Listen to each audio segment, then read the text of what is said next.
5장에서 우리는 빛의 아들이다, 낮의 아들이다. 그러므로 다른 이들과 같이 자지 말고 오직 깨어 정신을 차릴지라 하는 말씀을 설교했습니다. 우리의 신앙의 완전 무장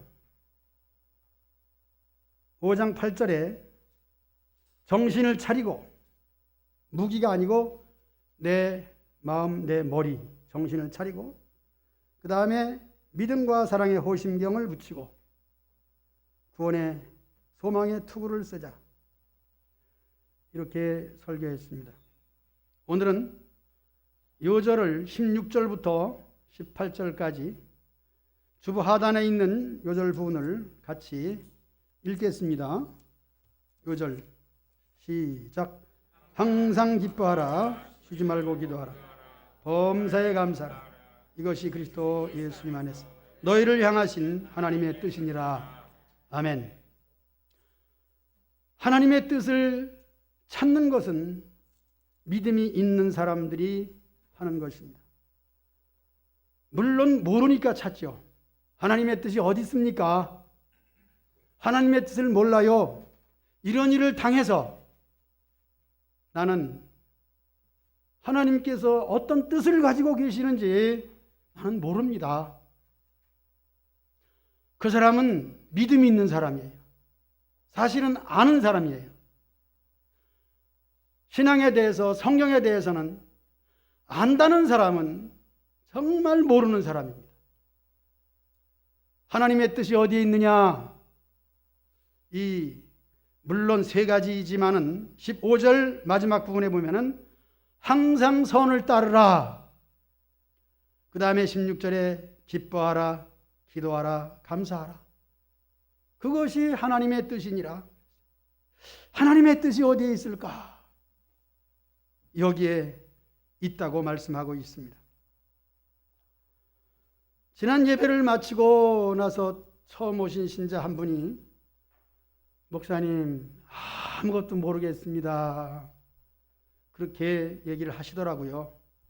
그래서 어떻게 하면 설교를 알 수 있게 쉽게 모든 사람들이 다 이해할 수 있게 할 수 있겠는가 하는 그런 생각으로 저는 2주일을 지났습니다.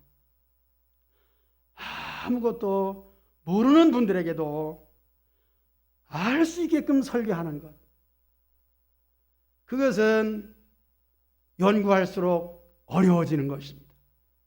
생각할수록 더 복잡해지는 것입니다.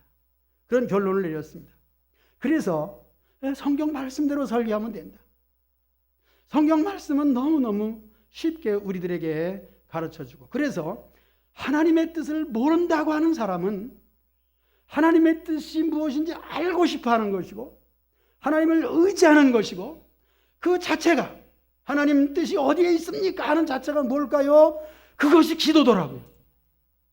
그래서 우리는 하나님께로 가까이 나아갈 수 있도록 항상 우리를 감동하신다는 것을 저는 깨달았어요. 아무것도 할 수 없다고 하시는 그분의 말씀이 하나님의 뜻을 찾는 것이고, 알길 원하는 것이고, 교회 나와서 무엇인가 하나님을 만나고 싶은, 은혜를 갖고 싶은 그것이더라고요. 그래서 감사했어요. 오늘 여러분들 하나님의 뜻이 무엇인지를 알기 원하여 이렇게 말씀을 잘 듣고 계신 거 참 감사합니다.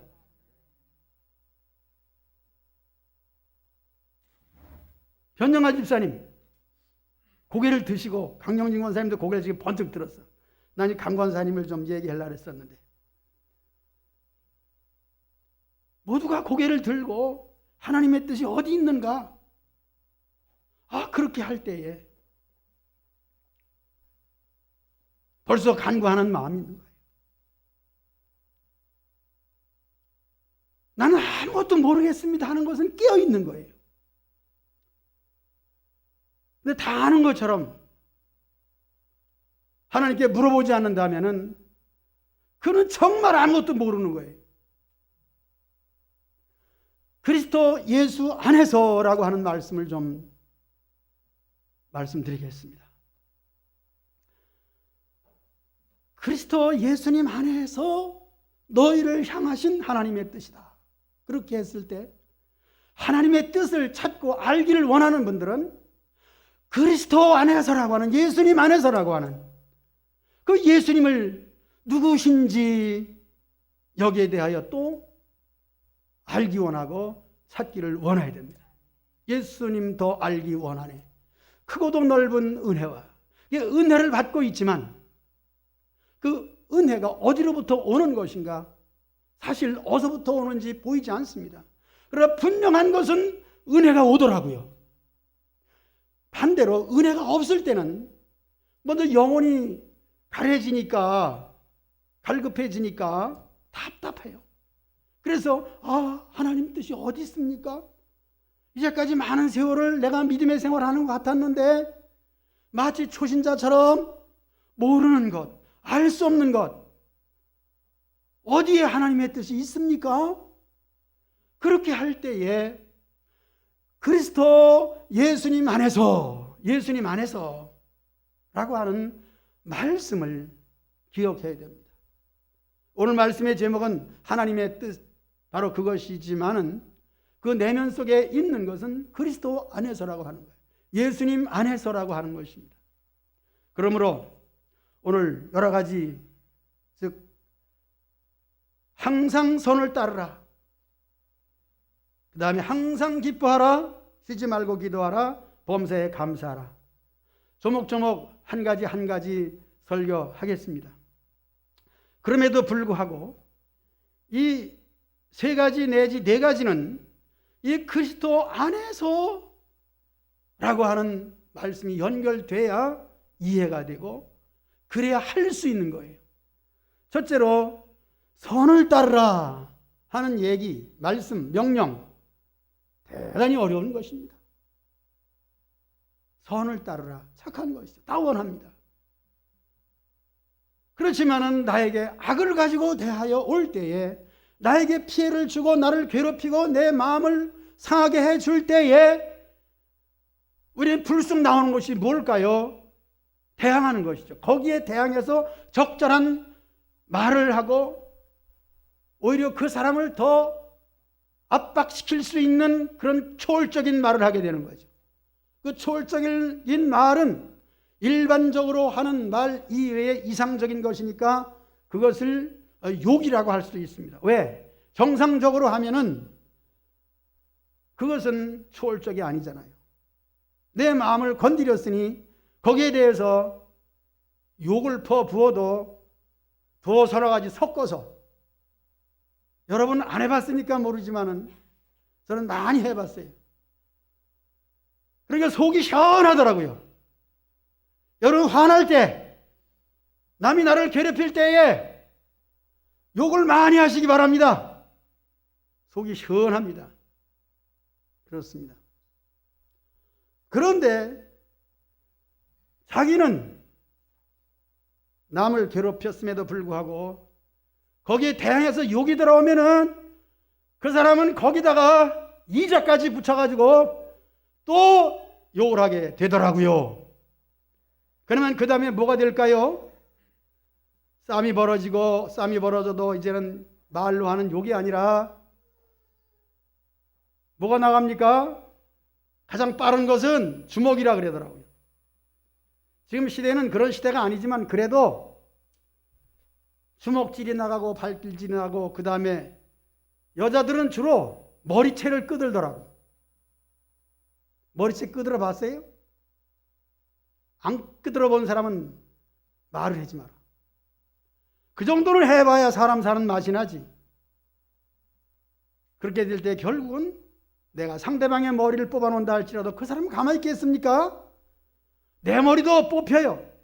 결국은 피차 손해가 나는데, 남이야 손해가 나든 말든 우리가 내가 손해가 나지 말아야죠.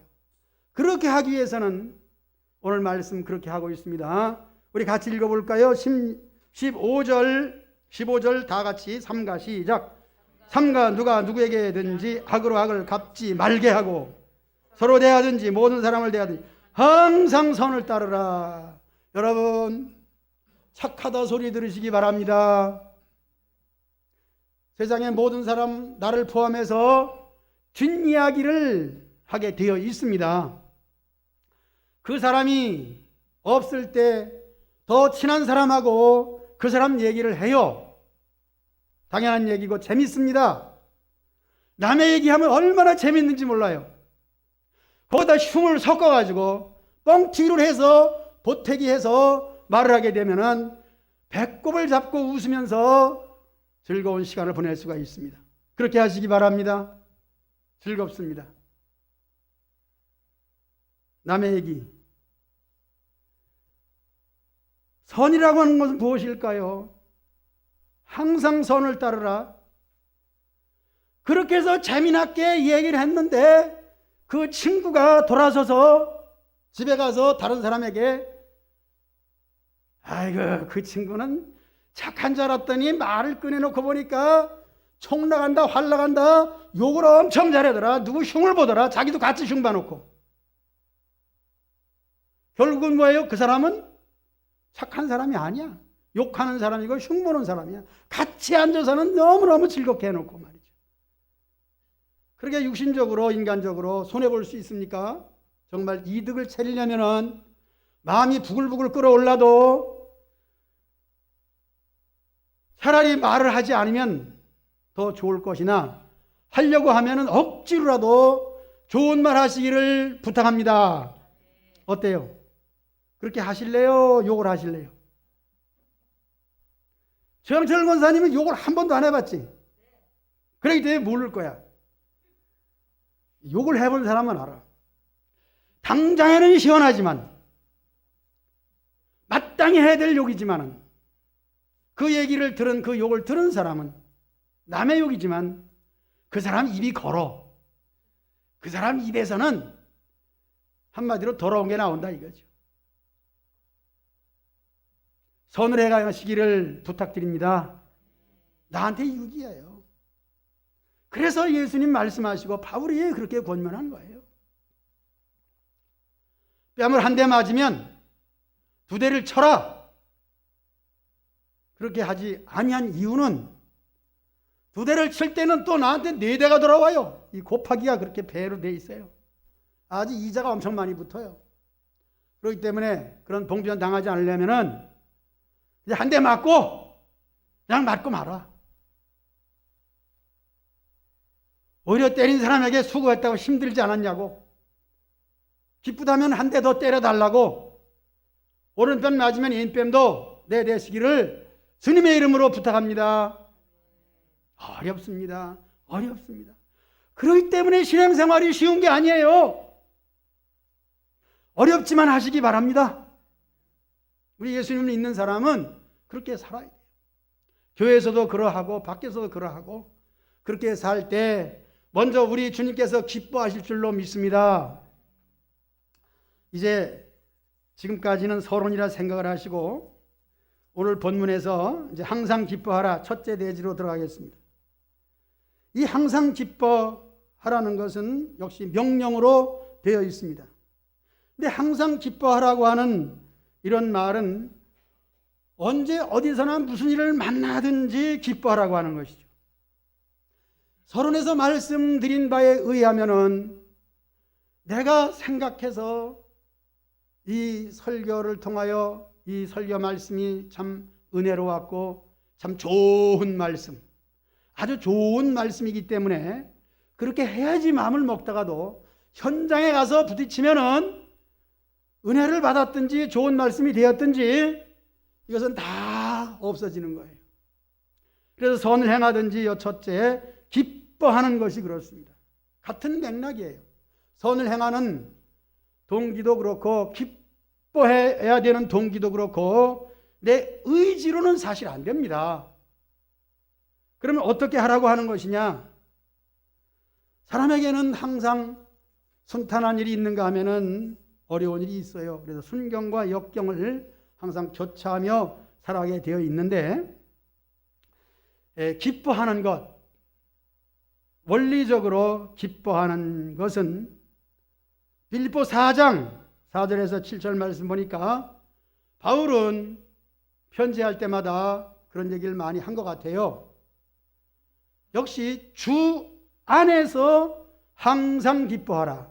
그러니까 데살로니가 교회에만 항상 기뻐하라고 권면한 것이 아니고 빌립보 교회는 더욱 그렇습니다. 그리고 바울의 입장은 그래요.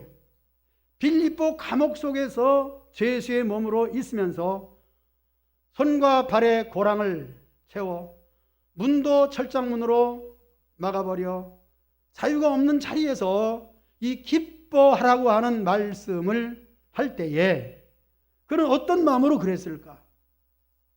그냥 가르치려고 했을까? 그것이 아니었습니다.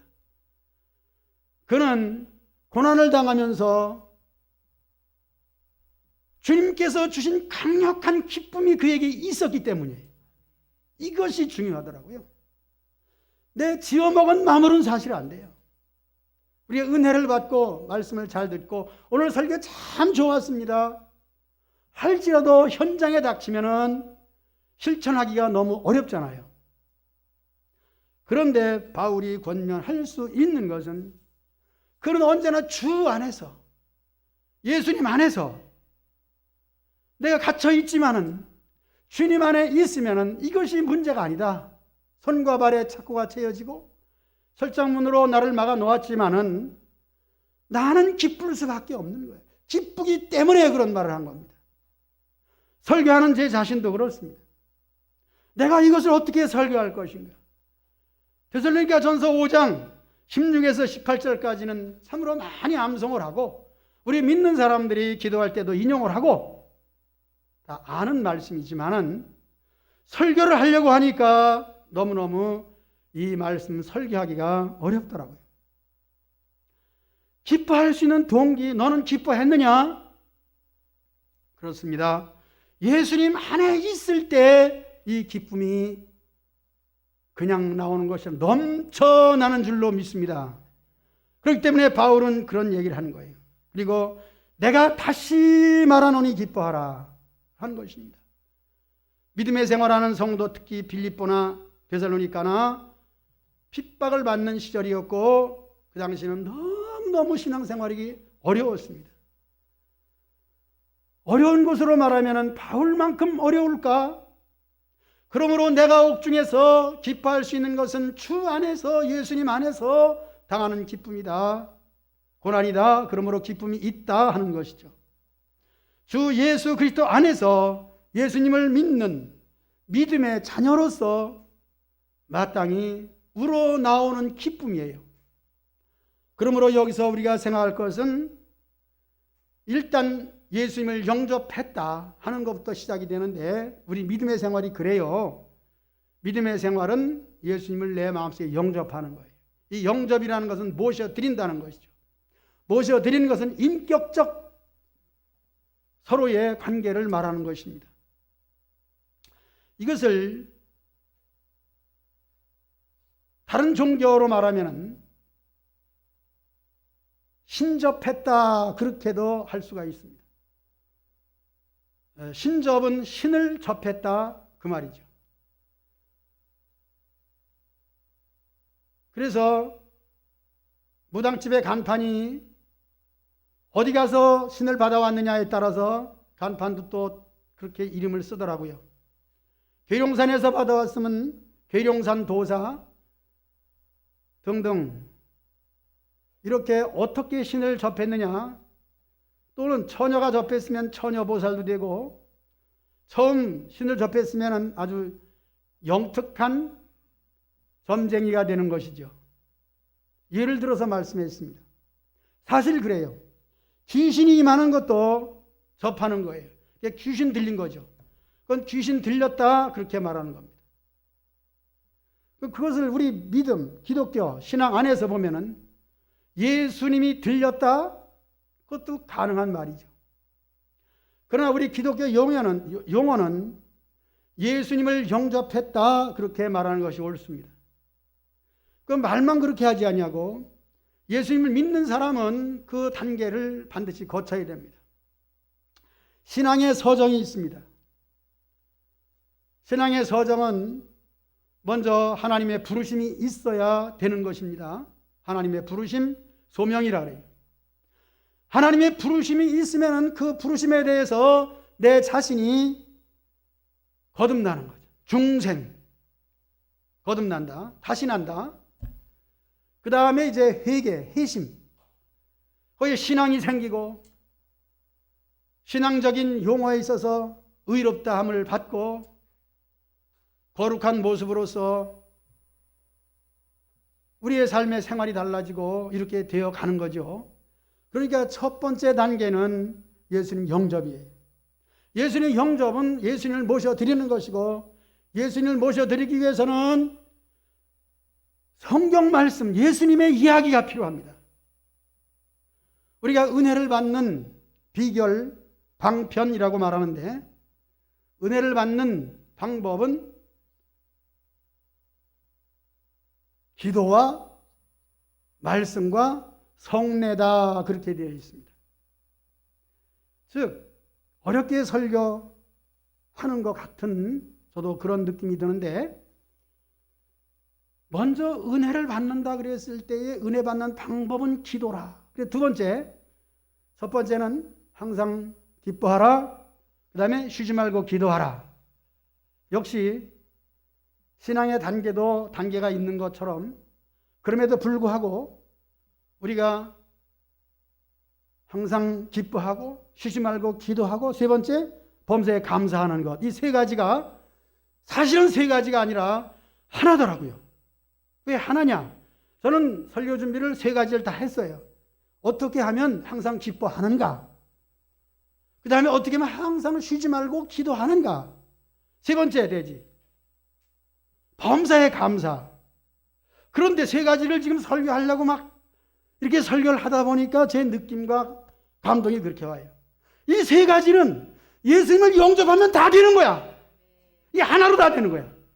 복잡하게 세 가지로 어렵게 생각하지 말고, 우리 예수님을 영접하게 되면 예수님 생각하고, 예수님은 항상 화를 내지 아니하시고 기쁨과 감사로 사셨기 때문에, 또 예수님은 습관을 따라 기도하셨기 때문에, 예수님을 영접하고 예수님을 믿는 사람은 기뻐할 수밖에 없는 것이었습니다.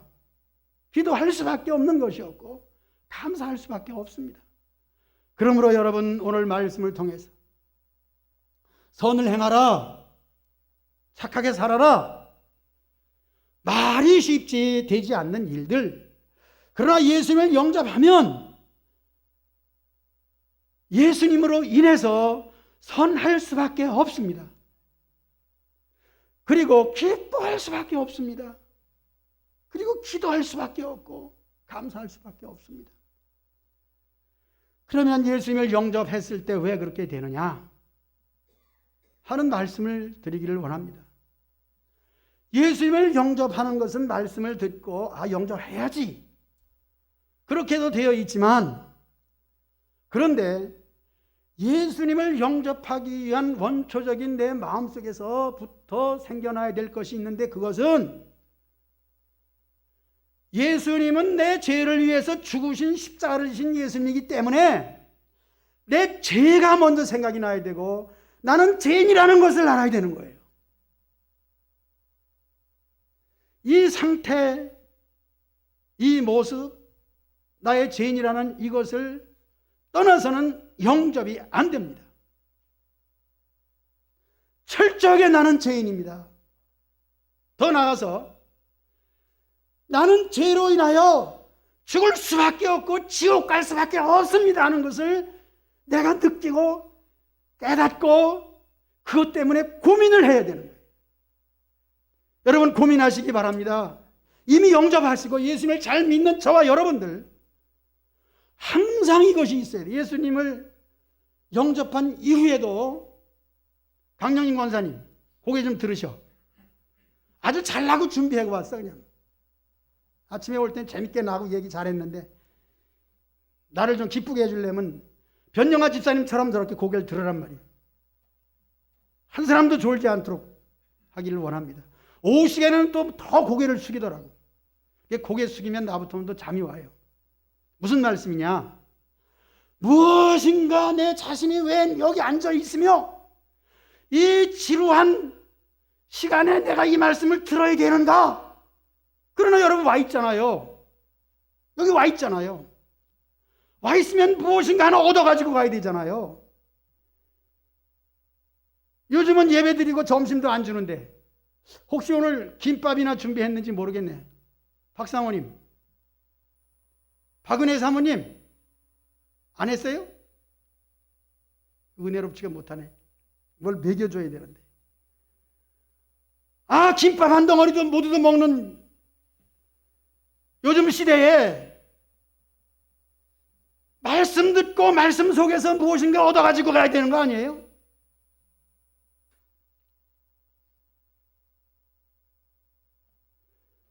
철저하게 내가 죄인이요 그로 인해서 죄값으로 죽을 수밖에 없대. 죽어도 아주 지옥 가는 죽음을 당해야 되는 거 아니겠습니까? 저는 목회하면서 장례식을 참 많이 치렀습니다. 목회 초반에는 1년에 한 7건을 치르고 나니까 아예 그냥 교회가 장례식 하는 데 됐어요. 그래서 좀 여러분들 죄송해요. 고개를 들으라고 하고 막 편집사님처럼 고개 들으라고 막 하고 하니까 시험 들을 수도 있어요. 조는 사람 왜 조느냐 그러면 가장 시험에 잘 듭니다. 내가 안 졸았는데 왜 졸았다 그래? 이렇게 나오는 거예요. 나보통도 그랬으니까. 그래 재미난 얘기는 딴 게 아니에요. 우리 장례식을 참 잘 치릅니다. 우리 권사님들은 염할 줄도 알고 송장을 만지기를 추석에 송편 만들듯이 송장을 만질 줄 아니까 알코올로 깨끗이 씻겨드리고 수의를 입혀드리고 거기다가 아주 장례식까지 끝까지 처음부터 끝까지 할 수 있는 모든 만반의 준비가 되어 있습니다. 그런데 중요한 것은 이 영혼이 천국 가느냐 지옥 가느냐 이 점을 저는 항상 생각합니다. 그러기 위해서는 그렇게 뜨뜨미지근하게 신앙생활하지 말고 정말 예수님을 철저하게 영접하기 위해서는 내 죄와 죄의 결과로 사망의 이름에 그리고 영락없이 지옥 갈 수밖에 없는 내 자신을 알아야 돼요. 정용순 권사님 장례를 치렀습니다. 예배를 잘 드리시더니 몸이 쇠약해져서 집에서 출입을 못 하시니까 아이고 언젠가 회복돼서 나오시겠지 하는 그런 마음으로 있었는데 또 막상 돌아가셨다는 소식을 듣고 가서 입관 예배를 드리고 장례 예배를 드릴 때까지도 그렇게 몰랐는데 오늘 새벽에 생각이 나더라고요. 그분이 가셨구나. 인제서 늦게 생각이 나는 거예요. 그게 감동이겠지. 그때는 그냥 늙으면 죽는 거니까 그렇게 됐는지 모르겠습니다. 장례를 다 치르고 나서 일주일이 지났는데 오늘 새벽에 생각이 나는 거예요. 생각이 나는 거예요. 그분이 앉아있는 자리와 그분이 하시던 모든 일들이 막 떠오르는 거예요. 그러면서 그 역사, 그분의 역사를 쭉 생각하면서 그분은 참 하나님께서 귀히 보시고 그 영혼을 불러주시고 예수님 부활하실 때 그는 신부로서 아름답게 부활하실 거야 하는 확신이 오는 거예요.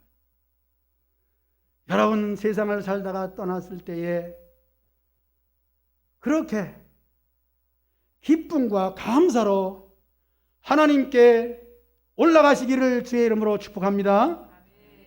그거예요. 그거 딴 거 아니에요. 그래서 오늘 말씀이 그거 아닙니까? 선을 베풀어라. 그것도 예수님 때문에 그런 것이지 우리의 오장육부를 생각해 보면은 안 되는 일입니다. 항상 기뻐요. 아니 기분 좋을 때 기분 좋은 것은 사실이지만은 기분 나쁘고 기쁘지 않는데 어떻게 기뻐합니까? 되지 않은 얘기를 하는 거예요. 기도 역시 마찬가지입니다. 어떻게 항상 쉬지 않고 기도합니까? 그럼에도 불구하고 서론에서 말씀드린 것처럼 하나님의 뜻을 내가 모르겠어요. 어떻게 하는 것이 하나님의 뜻인가요? 하는 그것부터 여러분 기도라고 믿으시고 항상 의문으로 하나님께 물어보시기를 바랍니다. 범사의 감사도 마찬가지예요. 이 세상 모든 일들은 개인적으로 우리 자신이 세상에 올 때부터 살아가면서 경험한 모든 사건들을 포함해서 또 앞으로 되어질 모든 일들까지 다 생각해 보면은 내 원대로 내 생각대로 되지 않잖아요. 내 생각대로 안 되기 때문에 선을 행하기 어렵고 기뻐하기보다는 슬퍼하고 화를 낼 때가 더 많고 기도하기 보면은 기도를 쉬기를 더 좋아하고 감사보다는 불평이 더 많을 수밖에 없는 우리 자신들입니다. 그러나 하나님의 섭리를 생각해 봐요. 하나님의 지혜와 내 지혜, 즉 하나님의 계획과 내 계획. 우리는 계획을 해도 철저히 해도 얼마나 많은 오류가 발생하는지 몰라요. 사고 나는 것이 그렇지 않습니까? 특히 건설 현장에서라든가 화재라든가 이런 것을 보면은 사람이 조심하지 않고 준비하지 아니하고 안전수칙을 지키지 않기 때문에 사람이 죽는 일이 발생하잖아요. 뉴스에는 죽는 일이 있어야 나오더라고요. 죽는 일이 왜 생기느냐? 사고 왜 생기느냐? 철저히 했음에도 불구하고 사람은 항상 실수가 있어요. 저도 굉장히 조심하기 때문에 수양관에 가서 가스불을 켜놓고 밥을 해먹고 나서 잘 정리해놓고 오는데 얘기했잖아요. 2번이나. 그 이튿날 가니까 가스불이 켜 있는 거야. 한 번도 아니고 2번이나. 이게 실수 아니겠습니까?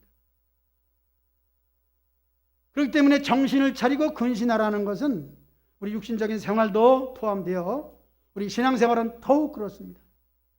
우리 믿음의 생활에 있어서 우리가 철저하게 한다 할지라도 역시 실수가 있고 건망증이 있고 있습니다.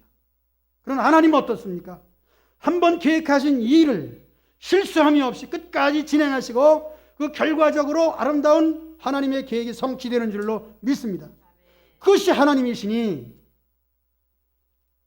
마지막 감사라는 내용에 있어서 감사하지 못할 그 모든 일 속에서도 하나님을 생각하면은 하나님은 내 생각과 달라서 지금은 내 계획대로 안 됐지만 내 마음에 들지 않지만 끝내는 좋게 하실 거야.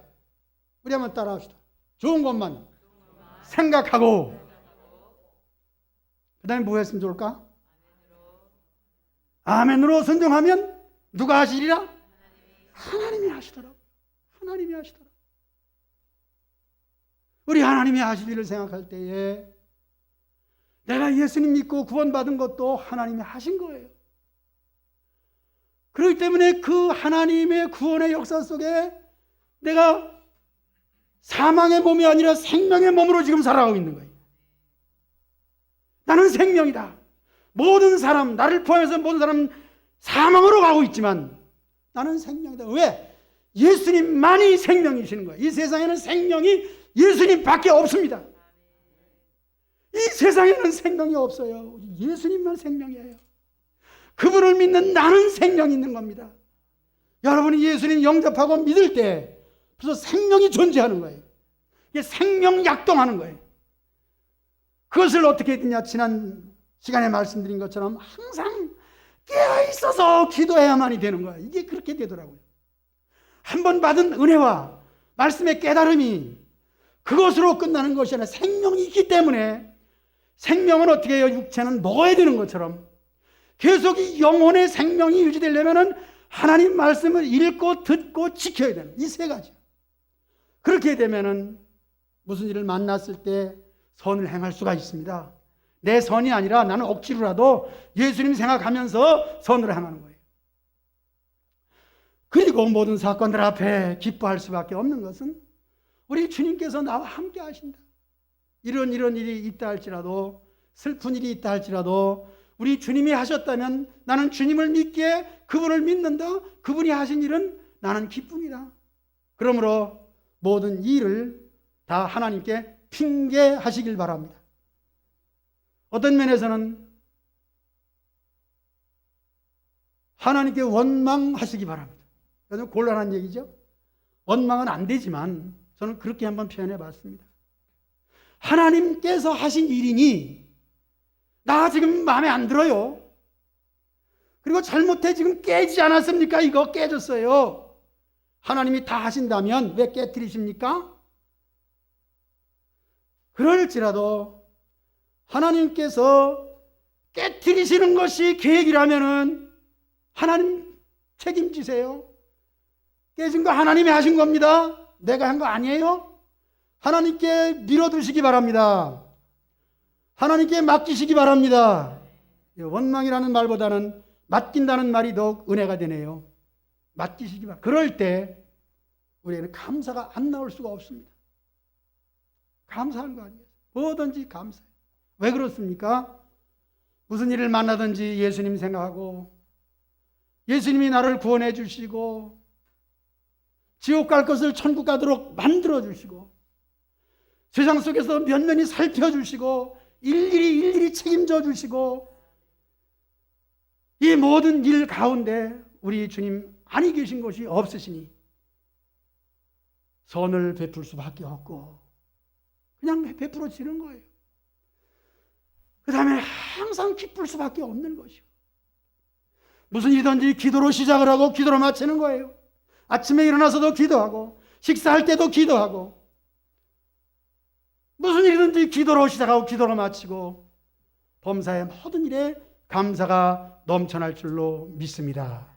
찬송 올리겠습니다.